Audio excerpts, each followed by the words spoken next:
Okay, in this video, I'm going to review how to use your study guide and how to use your textbook to study for your Part 4 test, which is your final. So the first thing I'm going to do is, and I'm just in Art 100 Section 1, so this is how their screen looks, but, or actually I'll even go into my student mode, so let's see, there we go.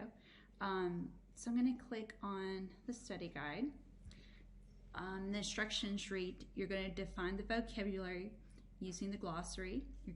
For the artworks, you're going to highlight important information about the subject matter or the art movement related to that artwork or building. Your test will have 40 multiple choice questions. When I ask about an artwork, I will provide an image for you. The test being multiple choice is the same format that we've had before, but because Part 4 is about art history, it is the purpose behind the artwork chosen, again, is going to be about subject matter or the art movement. So what we're looking at is chapters 14 through 22. For this video, I am doing chapter 17 because I really like the Renaissance, and I would like to use that just as an example of how to prepare for the test. Okay, so first thing, what you're going to do is you're going to click on your link. I've already pulled this up and it will take you into Cengage. Remember, if you haven't cleared your pop-ups, you need to do that in your settings for your browser. And I've actually already taken us to chapter 17 and to The Last Supper by Leonardo da Vinci. Now, again, looking at your study guide, notice the vocabulary word here is Renaissance. So I'm going to go over here to the glossary and go to Renaissance. Let's see. Here we go. Okay. See if I could zoom in a little bit for you. Now, in this definition, it actually has the word Renaissance in it, just like I have been doing in your previous test. If the vocabulary word is in the definition, I will not include it in the definition. So this will be the definition that I use with that exception. And so it would read a period spanning of 14th, 15th centuries in Europe.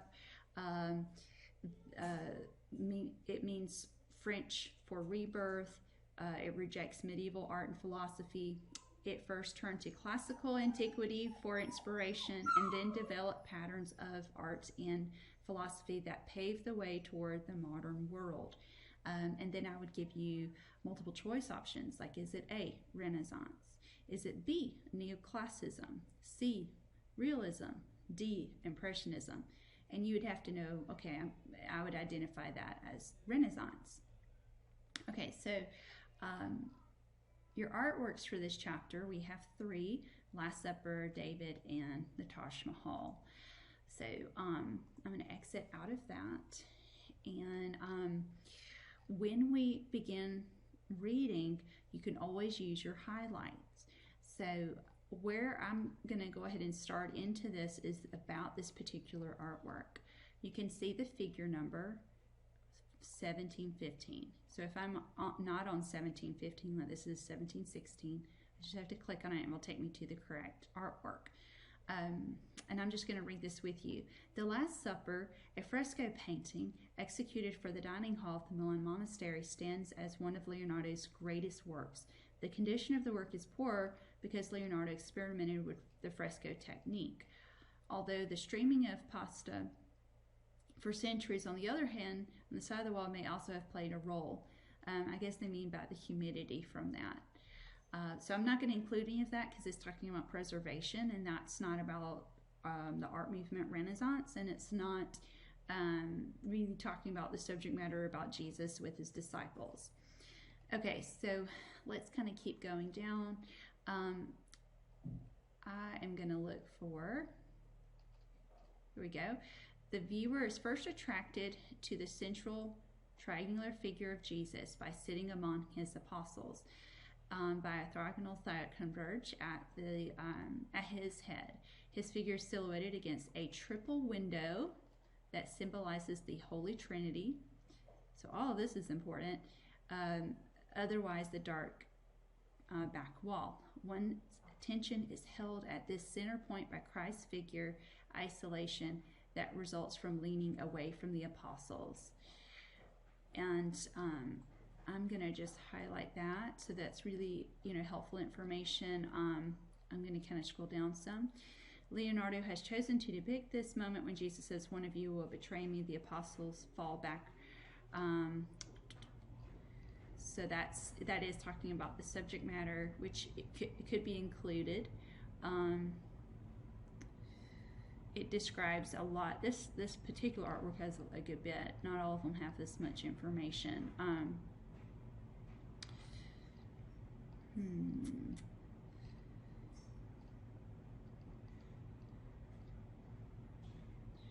And I think that would probably be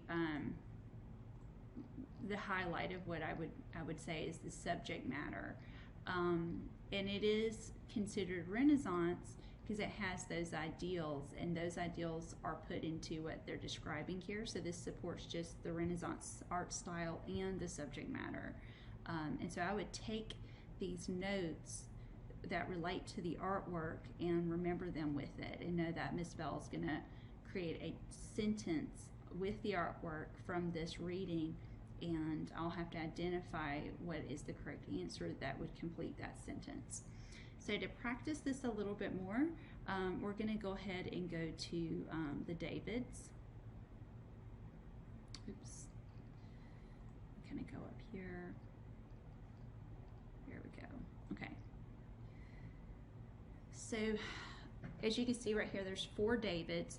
The one that I have listed on your study guide, you'll see it says it's by Michelangelo, and only one of these is by Michelangelo, and it's this one. So let's see, I'm going to zoom out some, and I'm going to read on this. Let's see where it starts with Michelangelo. And that's figure 17. I'm putting my cursor at 1723. Okay, so it's this one right here. All right, so in regard to this one, for many years, a block of marble lay untouched, tossed aside by unusual form. It was this marble slab they're saying was 18 feet high that he used to create the David from. Talks a bit about the artist. Let's see. He first made a wax model. He worked with David continuously for 3 years without anyone else letting anyone see it. Okay, so mostly what it's saying in regard to this one is the process. So it's less on the subject, but I think kind of some of the most important points is this explaining that he carved from one piece of marble.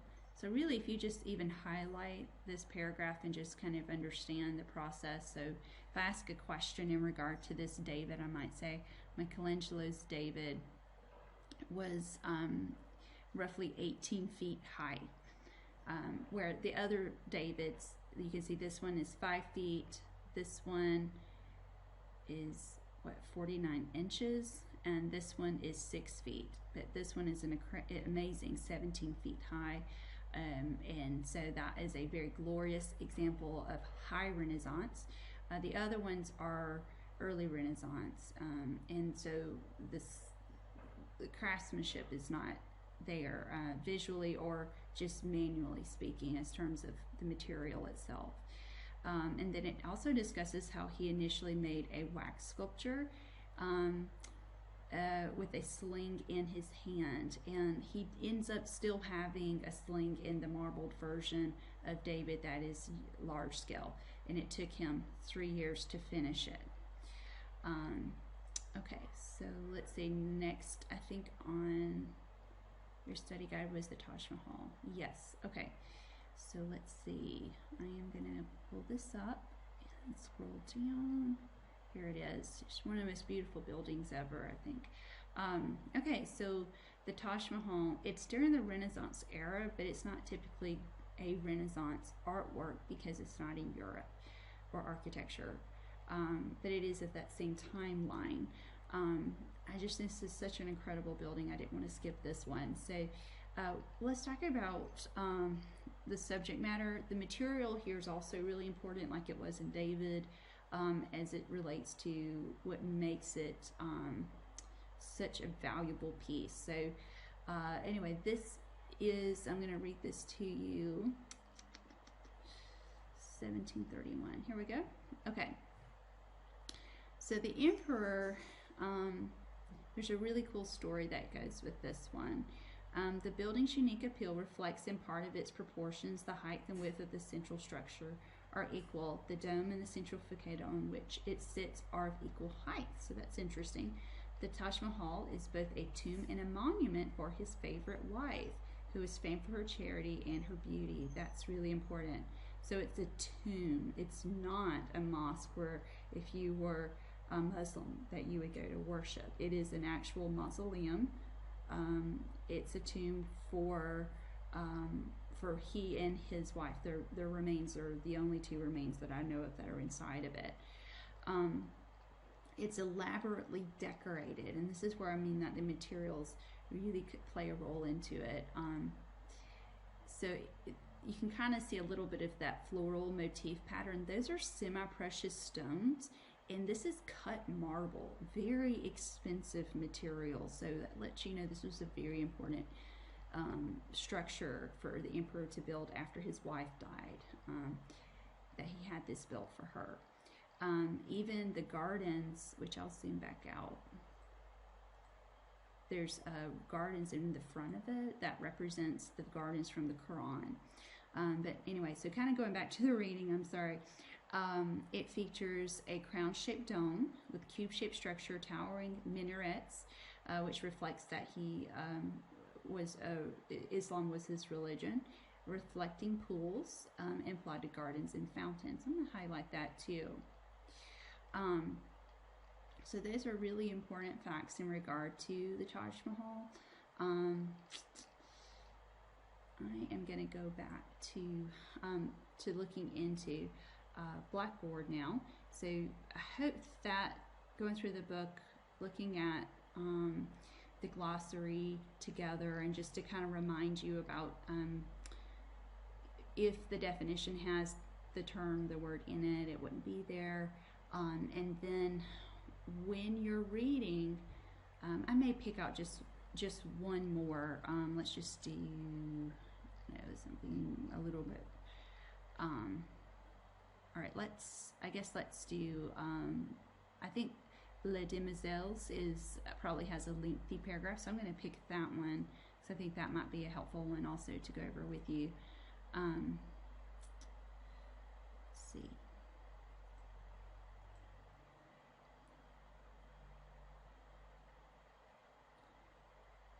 All right, so let's see, part 4.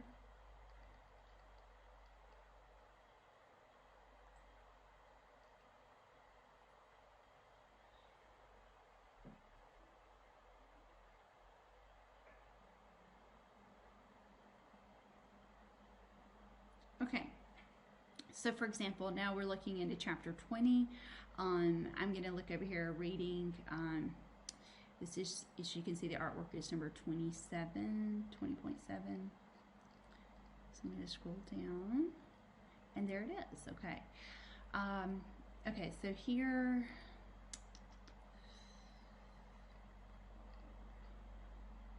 I mean, this kind of starts the introduction to it. This startling, innovative work, still primarily pink in tone, depicts 5 women from Barcelona's red light district. So that's talking about the subject matter. They're lined up for a selection by a possible suitor who stands, as it were, in the position of the spectator.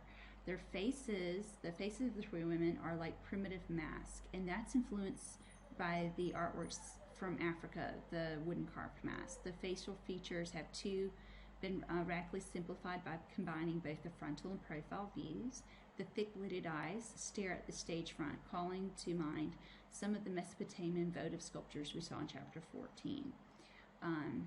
So those are important information in regard to that painting. The bodies of the women are fractured into geometric form set in the background similar to a splendid drapery. That is also important. Okay, so he treats the background and the foreground in the same manner. And it asserts a two-dimensionality of the canvas in surface manner, similar to that of Cezanne. Let's see. The extreme faceted form uses the multiple views of the collapsing space, so that's going to be important too. I'm going to stop right there because it starts to talk about another next art movement, which is not what this particular painting is. So here it's discussing what you're actually seeing about the women's faces looking like they're from Primitive Mask. Here it's talking about the geometric looking forms, how the background and the foreground are kind of similar to each other, and it makes the space a lot more flat and two-dimensional. And it does use multiple views to create each figure, so it's not just the front view of that person. He's combining more than one view. And so this is the information you'd want to know in regard to that particular painting. Okay, if you do have questions, please contact me, within 24 hours before you go to take the test, so that gives me time to respond to you. Unless it's a weekend, then a weekend it would need to be 48 hours. Study in advance.